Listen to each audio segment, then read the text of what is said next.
Let's get it cracking, mate. Because the only thing that's getting cracking is Onana in goal, mate. You know what I'm saying? You got to do a cheesy intro.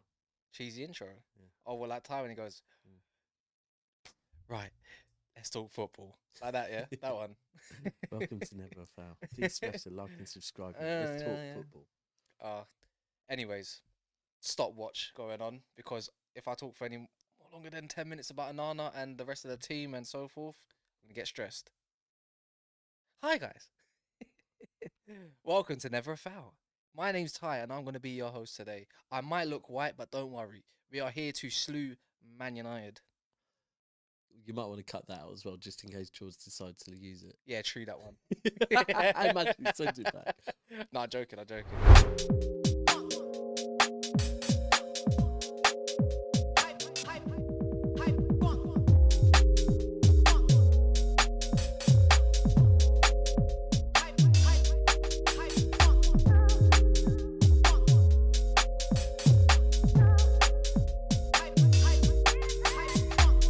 Yes, people, welcome to Never a Foul. It's your boy Kas. I'm suffering a loss right now. No one died. Just my club. You know. Here with Daps today, I'm going to be talking about Man United, Eric Ten Hag, I've the had squad. counselling. Yeah, I had a counselling. life coach, and this just feels like a therapy session, but for you today, bro. Yeah. Well, not just Man United. We're going to be talking about.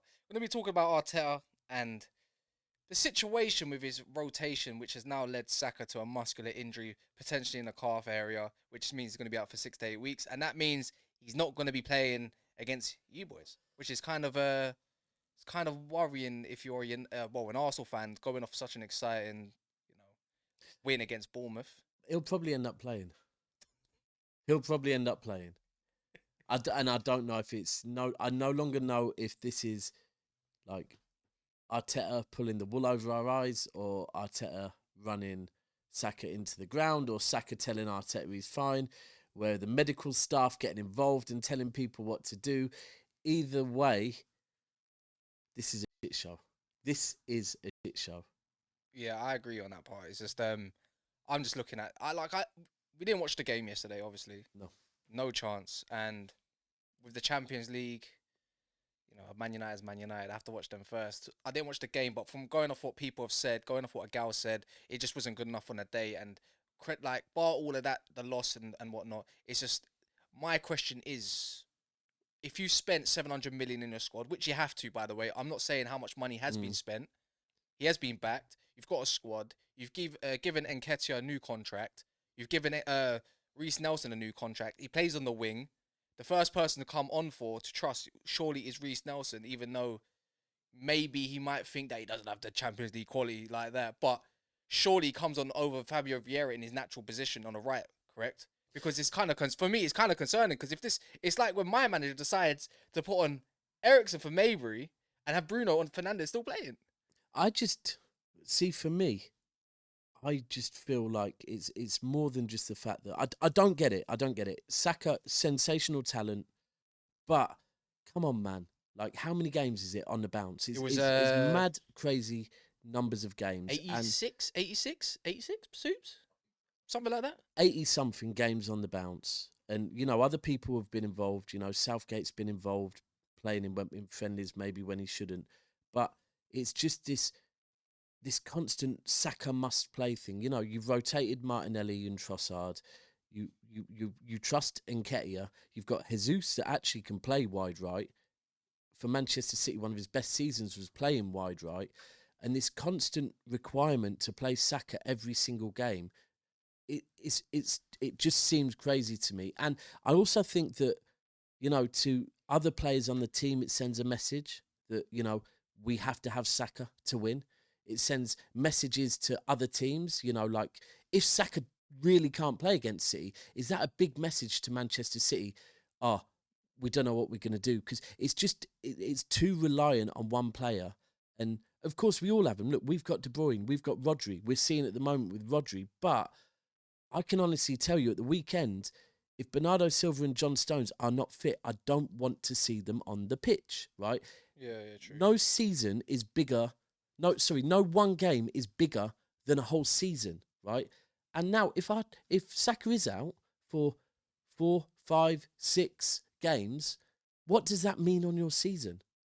It just seems a bit mad to me. Now, look, like I said, he could end up popping up and playing. He popped up and played at the weekend and actually scored for Arsenal, but got a knock again and then played again today. So I don't know what's going on with Arteta. I don't know who to blame no more, because Saka needs to also, to be fair, if he is feeling it. Last season we saw with Foden had an uncomfort in his feet, so didn't play for a period. Is Saka telling him he's fine? Where's the medical stuff? What is going on at the club? Yeah, I have to agree on that part, to be fair, because the way we look at Arsenal, look, no one here is saying Arteta needs to be sacked. No one here is saying Arteta is crap. No one's here saying that Arteta is just is the worst thing in the world. But this comes down to maybe experience as a manager in these situations. And I know he says even when players are injured, they need to play through it. Like if you want to win titles and stuff. I'm not being funny. How does Arteta really know that? Bar Man City as a player, I'm pretty sure he didn't win much. Do you know what? But I'm just looking at it like this, though. That's right. Bro, we're putting Arsenal on the pedestal as title contention to go and win the league. So this is why we compare them a lot with Man City right now. Now, this is the weirdest 2 weeks I've ever had. Yeah, thinking who's going to win this game. 1 week, I'm thinking Man City's going to go and smash them. The next week, I'm thinking, damn, Arteta has a chance this time at the Emirates. They've lost, 10 on the bounce? And then, you lose on the weekend to Wolves and they go smash Bournemouth in the fashion they did. And I'm thinking, yeah, you know what? Arsenal, they got Partey back. They've got Rice back. They've got everyone fit. It's all coming back together. And then from this game alone makes me think, damn, I don't know what I can call right now. It's such a 50-50. Well, I said it was going to be a big week. And look, we play tomorrow. We don't know what we're going to see from City. It'll be interesting to see. I don't think he'll rush Bernardo and Stones back. It was their first day back in training today or yesterday. But it's a big week. And I'll be honest with you. Look, I said this earlier on in the stream. It's the first time that I am looking at the Arsenal game thinking, do you know what, this one's going to be difficult. We haven't got Rodri. And you know what, that is because we're off the back of the result against Wolves that wasn't great.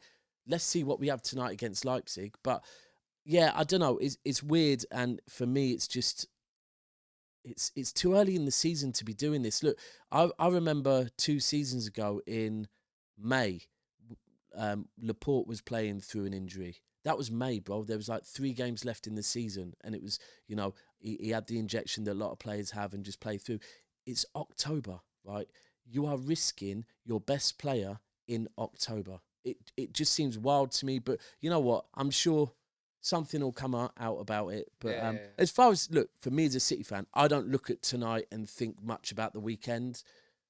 The weekend's a different game. It's a different tournament. I think maybe tonight Arsenal have been humbled a little bit in the Champions League, reminded that, their talk of they can't wait to face Bayern Munich. Well, Bayern Munich were losing tonight and came back to win.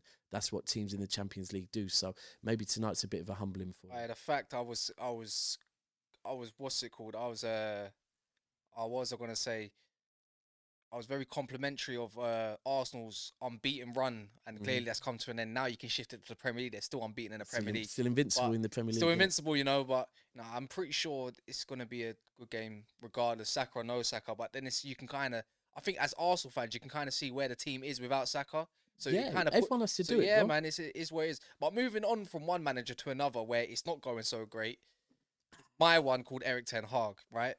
People say Eric 10 losses. 6 out of 10 losses. So that's crazy. I've had enough. Do you know what? I think just to set the scene a little bit, yeah. Neither of us are haters of Ten Hag, right? Even me as a City fan, I've been quite complimentary of him. I think you're predominantly complimentary of Ten Hag, but it does get to a point where you're looking at things and thinking, how do I keep backing this man? Oh, bro, you just taking the words out of my mouth, man. It's just, I had a rant obviously last night on the channel on the live. Check it out if you haven't seen it. It's one game at a time. I think it was, but for a different reason this season. Nah, he's got one more game. He's got one more game. One more game, Daps. I'm not joking. I'm pointing to my head like Marcus Rashford. I need to be fed. Is it Brentford away? Brentford at home, luckily. Home, why does it matter? Hold on, that's your 3rd home game on a bounce. I know, we got lost another the one. last 2. Yeah, got another one after. But I'm just saying, This is mental. Oh, this is a run that Ty thought was, Yeah, this is what I'm saying. This is what I thought I was gonna get that, but I'm not saying it's for Ty. It's not delusional to say that you're gonna go expect to win games like Old Trafford, especially under Ten Hag. To be fair, but this is crazy. I've had enough. He's got one more in me. If he doesn't beat Brentford in a convincing fashion, I'm out. I'm sorry. Look, Bruno not good enough. Casemiro not good enough. Rafael Varane, Lindelof not good enough. Onana, that was stinky. It could be a long way. How can the most confident player of keeper in the world, having the most saved shots in the Champions League, right, into a final that pretty much put them in the pedestal to keep them in the game, to have no confidence? The shirt of Manchester United is way too heavy for some players. Yeah. And again, you go 1-0 up, cool, 1-0, the low, not good enough, right? You go 2-1 up in a good fashion. You miss a lot of chances during it. Cool.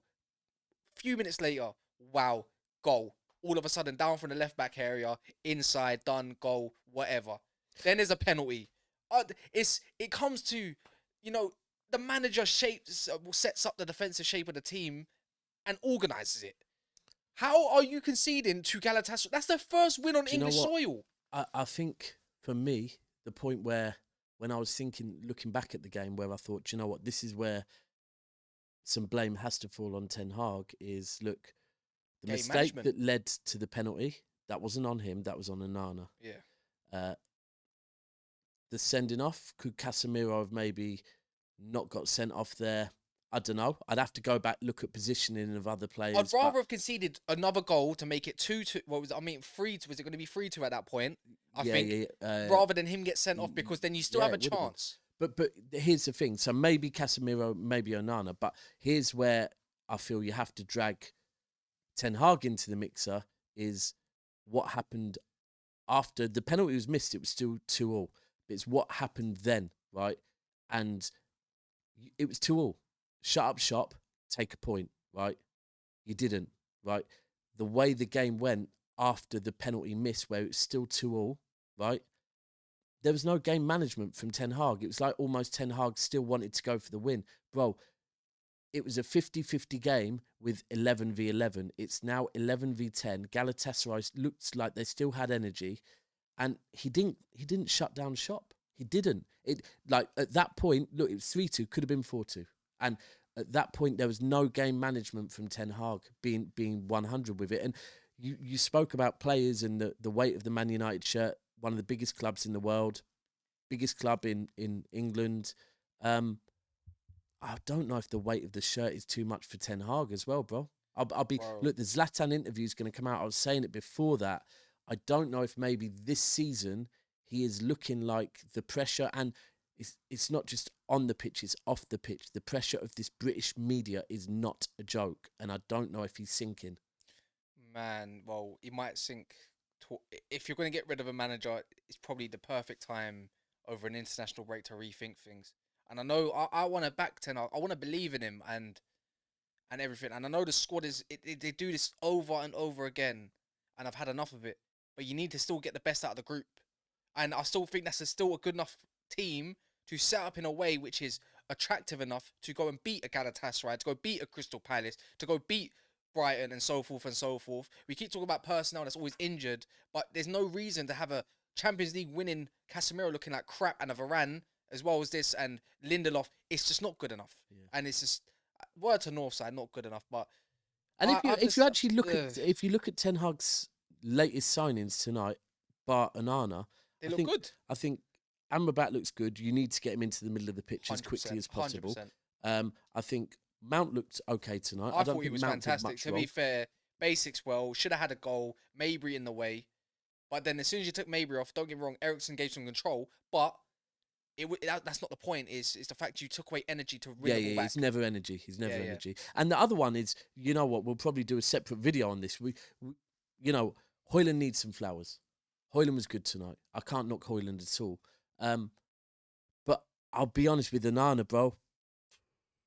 He's not helping himself. Let us down, man. That was a letdown, and I know there's going to be a lot of people going to say on Twitter and social media, what was the point getting rid of David De Gea first? He was not even the issue first. He was one of the issues. That is the facts of it all. But you know what, guys? Thank you for tuning in. Make sure you like and subscribe.